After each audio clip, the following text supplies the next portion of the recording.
Hello दोस्त, chapter number 3 heat है। और हीट का पहला क्वेश्चन क्या कहता है, मानव शरीर का समान ताप क्या होता है, जो पहला क्वेश्चन है। तो सबसे इजी है, 98.6 डिग्री फ़ारेनहाइट होता है, 310 केल्विन होता है और 37 डिग्री सेल्सियस होता है। तो इसका सही आंसर ऑप्शन 4 हो जाएगा। अब नेक्स्ट क्वेश्चन देखिए। नेक्स्ट क्वेश्चन कह रहा, सूरज की ऊष्मा हम तक इस प्रक्रिया द्वारा पहुंचती है। किस प्रक्रिया द्वारा नहीं लिखा, इस प्रक्रिया द्वारा। तो ये विकिरण द्वारा पहुंचता है, विकिरण द्वारा, मतलब उसको पहुंचने के लिए किसी तरीका के माध्यम की जरूरत नहीं है।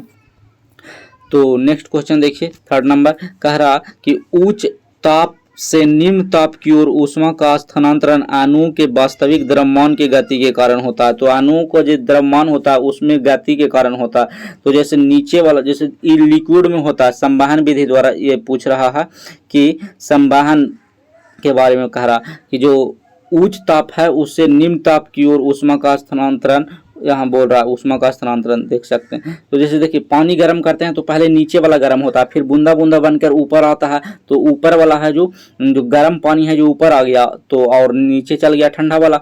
तो इसी तरीका से गर्म होता है। तो कह रहा है कि वास्तविक द्रव्यमान की गति के कारण होता है। तो जो नीचे गर्म हुआ था उसमें गति हुआ उसका द्रव्यमान में और ऊपर चल गया, तो इसीलिए इसको संवहन विधि द्वारा कहते हैं। विकिरण विधि द्वारा तो सूर्य का प्रकाश आता है।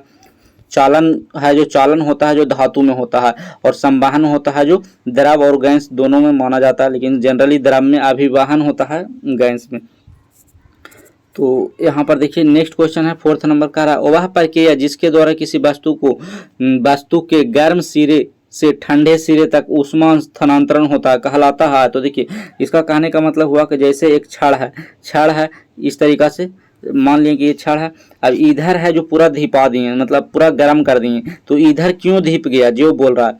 तो कह रहा है कि गर्म सिरे ठंडे सिरे तक ऊष्मा का स्थानांतरण, तो ये है जो चालन विधि द्वारा, क्योंकि यहाँ का जो अणु था, यहाँ का जो अणु जो धिक गया है और उसके बगल वाला इस तरीका से हीट ट्रांसफर करते करते यहाँ पर पूरा है जो हीट हो गया। तो इसको चालन विधि कहेंगे। तो ऑप्शन नंबर 4 में लिखा हुआ है चालन विधि। ये चालन विधि है जो सिर्फ धातुओं में होता है।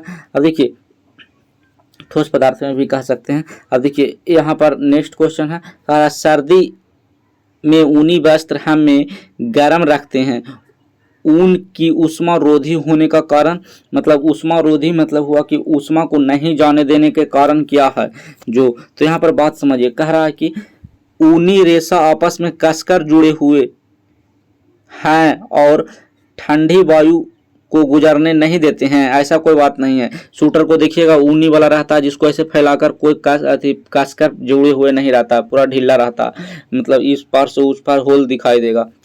यहाँ पर देखिए, ऊनी रेशा के बीच वायु फंस जाती है एवं ऊष्मा रोधी होती है, वायु ऊष्मा रोधी होती है। हाँ, तो ये एकदम पूरा सही है, क्योंकि जो ऊनी वस्त्र होता है उसके बीच है जो, उसमें देखिए वो बहुत सारा उसमें हल्का महीन महीन सीलिया जैसे निकला हुआ रहता है, तो उससे पूरा ट्रैप हो जाता है वायु।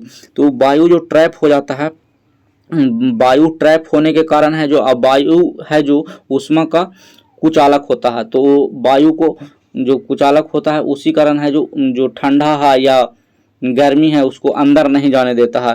तो जो कंडीशन अंदर बना हुआ है उसी तरीका से बना रहता है।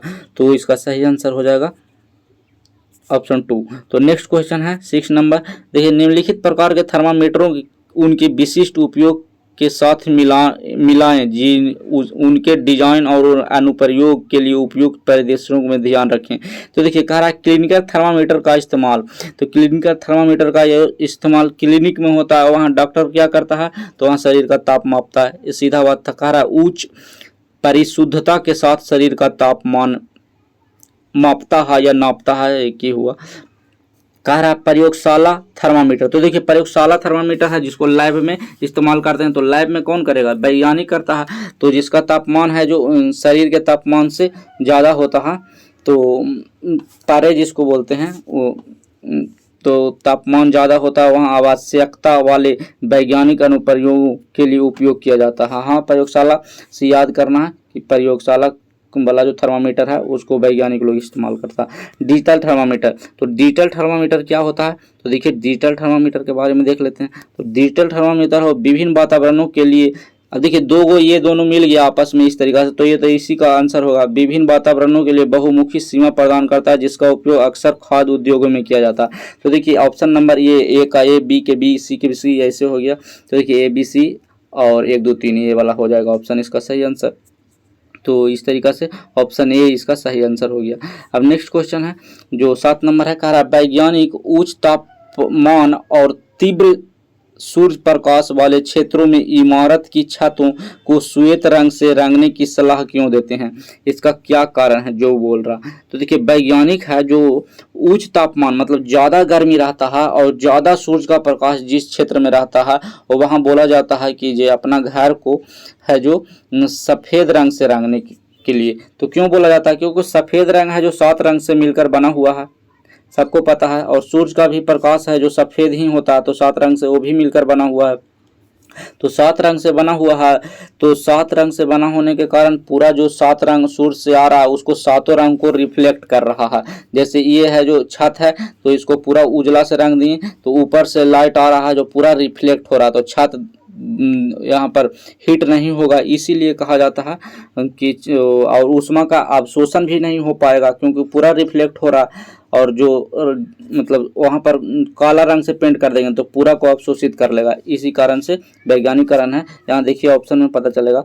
कह रहा पहला ऑप्शन श्वेत रंग इमारतों की संरचना अखंडता को बढ़ाता है, ये सब कुछ नहीं, अखंडता। कह रहा सफेद रंग सूर्य के प्रकाश को परिवर्तित कर देता है जिससे वातानुकूलन की आवश्यकता कम हो जाती है। तो देखिए यहाँ कह रहा श्वेत रंग मतलब सफेद जो रंग होता है सूर्य के प्रकाश को परिवर्तित कर देता है। हाँ ये सही बात है। यहाँ से देखिए जिससे वातानुकूलन, ये एसी को कह रहा है, जिससे एसी का आवश्यकता कम हो जाता है। हाँ तो गर्मी नहीं लगेगा तो एसी कौन खरीदेगा, तो इसका ऑप्शन नंबर 2 सही हो जाएगा। अब यहाँ कह रहा है सफ़ेद रंग सस्ता होता है, गलत बात है, सस्ता महंगा नहीं। सफ़ेद रंग छतों पर पक्षियों की घोंसला बनाने को रोकता है, ये सब गलत बात है, देखने में लग रहा है ये सब।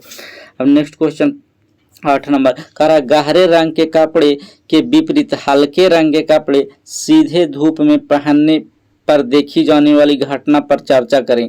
तापमान में हल्के रंग के कपड़े से मिलने वाले आराम के पीछे वैज्ञानिक व्याख्या क्या है। तो देखिए पहले जो क्वेश्चन था उसी का एक थोड़ा सा चेंजिंग है। तो कह रहा इसका कहने का मतलब हुआ कि हम हल्के रंग के कपड़े क्यों पहने। तो हल्का रंग का कपड़ा होता है जैसे पूरा रंग नहीं होता, जैसे पूरा दम पूरा दम हरा रंग रहेगा तो सिर्फ सूर्य से जो 7 रंग आ रहा है उसमें से हरा को ही वो वापस लौटा देगा। तो जिस कलर का आप कपड़ा पहनिएगा उसी कलर को लौटाएगा।